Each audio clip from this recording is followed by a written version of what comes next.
श्री गणेशाय नमः। दुर्गा सप्तशती के पहले अध्याय के चरित्र का हम वर्णन कर रहे हैं। प्रथम चरित्र के ब्रह्मा ऋषि हैं, महाकाली देवता हैं, गायत्री छंद, नंदा शक्ति, रक्त दंतिका बीज, अग्नि तत्व और ऋग्वेद स्वरूप हैं। श्री महाकाली देवता की प्रसन्नता के लिए प्रथम चरित्र के जप में विनियोग किया जाता है। भगवान विष्णु जब क्षीर सागर में सो गए थे, उनके सो जाने पर मधु और कैटभ को मारने के लिए जब कमल से उत्पन्न ब्रह्मा जी ने जिन देवी का स्तवन किया था, उन महादेवी काली का हम प्रसंग कर रहे हैं। वे अपने 10 हाथों में खड़ग, चक्र, गदा, बाण, धनुष, परित, शूल, भूषुंडी, मस्तक और शंख धारण करती हैं। उनके 3 नेत्र हैं। वे समस्त अंगों में दिव्य आभूषणों से विभूषित हैं। उनके सभी अंग, उनके शरीर की कांति नीलमणि के समान है वह, तथा वे 10 मुख और 10 पैरों से युक्त हैं। माता महाकाली की महिमा है, जिनकी की ब्रह्मा जी ने स्तुति की थी। और मार्कंडेय जी बोलते हैं दुर्गा सप्तशती में कि सूर्य के पुत्र सांवरड़ी, जो 8वें मनु कहे जाते हैं, उनकी उत्पत्ति की कथा हम बता रहे हैं। सूर्य कुमार सहभाग सांवरड़ी भगवती महामाया के अनुग्रह से जिस प्रकार मनवंतर की स्वामी हुई, वही प्रसंग सुना रहे हैं हम। पूर्व काल की बात है। स्वरोचित मनवंतर में सुरथ नाम के एक राजा थे, जो चैत्र वंश में उत्पन्न हुए थे। उनका समस्त भूमंडल पर अधिकार था। वे प्रजा का अपनी ओर से पुत्रों की भांति धर्मपूर्वक पालन करते थे। तो भी उस समय कोलाविंधंसी नाम के क्षत्रिय उनके शत्रु हो गए। ऐसा योग बन गया, वो क्षत्रिय थे, उनके शत्रु हुए राजा के, सुरथ के। और राजा सुरथ जो है कि दंड नीति में बड़े प्रबल थे। उनका शत्रुओं के साथ संग्राम हुआ। यद्यपि कोल विध्वंसी संख्या में कम थे, तो भी राजा सुरथ युद्ध में उनसे परास्त हो गए।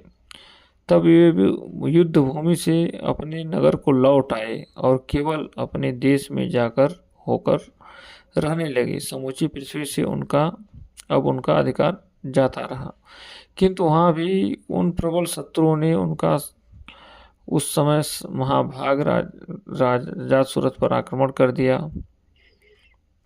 जो उनके शत्रु थे वहाँ भी उनके ऊपर आक्रमण कर दिए। राजा का बल क्षीण हो गया था। इसलिए उनके दुष्ट, बलवान एवं दुरात्मा मंत्रियों ने वहाँ उनकी राजधानी में भी राजकीय सेना और खजाने को हथिया लिया। सूरत का प्रभुत्व तो नष्ट हो चुका था। इसलिए वे शिकार खेलने के बहाने घोड़े पर सवार होकर वहां से अकेले ही एक घने जंगल में चले गए। वहां उन्होंने विप्र और मेधा मुनि का आश्रम देखा, जहां कितने ही हिंसक जीव अपनी स्वाभाविक हिंसा वृत्ति छोड़कर परम शांत भाव से रहते थे।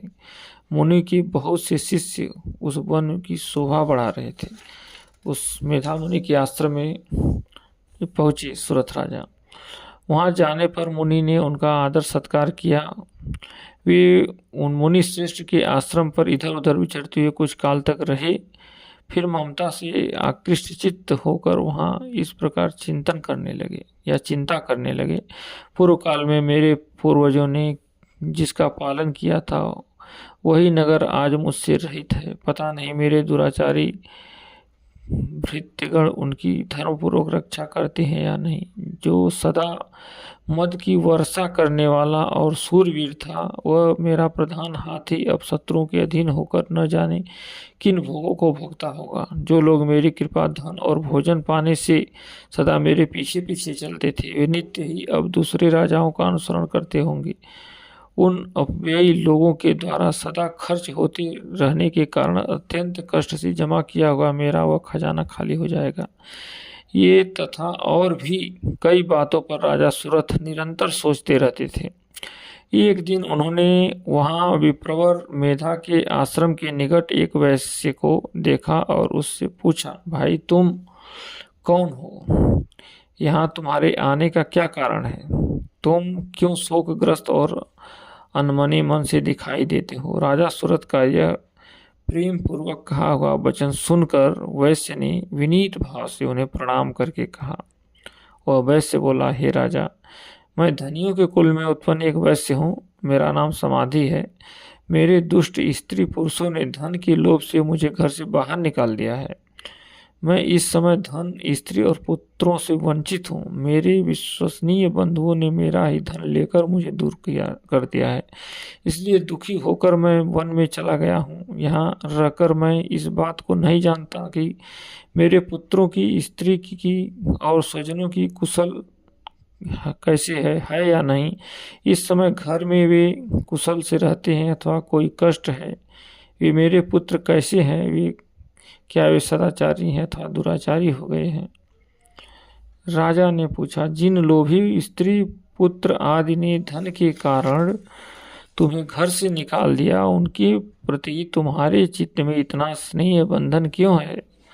तब वह वैश्य बोलता है, आप मेरे विषय में जैसी बात कहते हैं वह सब ठीक है, किंतु क्या करूं, मेरा मन निष्ठुरता नहीं धारण करता। जिन्होंने धन के लोभ में पड़कर पिता के प्रति स्नेह, पति के प्रति प्रेम तथा आत्मीय जनों के प्रति अनुराग को तिलांजलि दी मुझे घर से निकाल दिया है, उन्हीं के प्रति मेरे हृदय में इतना स्नेह है। महामते, गुणहीन बंधुओं के प्रति जो भी मेरा चित्त और प्रकार प्रेम मग्न हो रहा है, यह सब क्या है, इस बात को मैं जानकर भी नहीं जान पाता। इसके लिए मैं लंबी सांसें ले रहा हूँ और मेरा हृदय अत्यंत दुखित हो रहा है। उन लोगों में मेरा प्रेम सर्वथा अभाव है। उन लोगों में प्रेम का सर्वथा अभाव है, तो भी उनके प्रति जो मेरा मन निष्ठुर नहीं हो पाता। इसके लिए मैं क्या करूं? मार्कंडेय जी कहते हैं, ब्राह्मण, तदनंतर राजा में श्रेष्ठ सूरत और समाधि नामक वैसे दोनों साथ साथ मेघा मुनि की सेवा में उपस्थित हुए और उनके साथ यथा योग्य न्यायकूल विनयपूर्ण बर्ताव करके बैठे। तत्पश्चात वैश्य और राजा ने कुछ वार्तालाप आरंभ किया। राजा ने कहा कि भगवान, मैं आपसे एक बात पूछना चाहता हूँ, उसे बताइए। मेरा चित्त अपने अधीन न होने के कारण वह बात मेरे मन को बहुत दुख देती है। जो राज्य मेरे हाथ से चला गया है और उसमें उसके संपूर्ण अंगों में मेरी ममता बनी हुई है, मुनिश्रेष्ठ यह जानते हुए भी कि वह मेरा नहीं है, अज्ञानी की भांति मुझे उसके लिए दुख होता है। और क्या है, इधर यह वैसे भी घर से अपमानित होकर आया है। इसके पुत्र, स्त्री और मृत्यु ने इसे छोड़ दिया है। स्वजनों ने भी इसका परित्याग कर दिया है, तो भी यह उनके प्रति अत्यंत हार्दिक स्नेह रखता है। इस प्रकार तथा मैं दोनों ही बहुत दुखी हैं। जिससे प्रत्यक्ष भी दोष देखा गया है, उस विषय के लिए भी हमारे मन में ममता जनित आकर्षण पैदा हो रहा है। महाभाग, हम दोनों समझदार हैं, तो भी हमसे जो मोह पैदा हुआ है वह क्या है? विवेक शून्य पुरुष की भांति मुझे में और इसमें भी यह मूर्ता प्रत्यक्ष दिखाई देती है। ऋषि से इन्होंने ये प्रश्न किया। अब आगे ऋषि इसका क्या उत्तर दे रहे हैं, ये बात हम आपको अगले कथा में बताएंगे।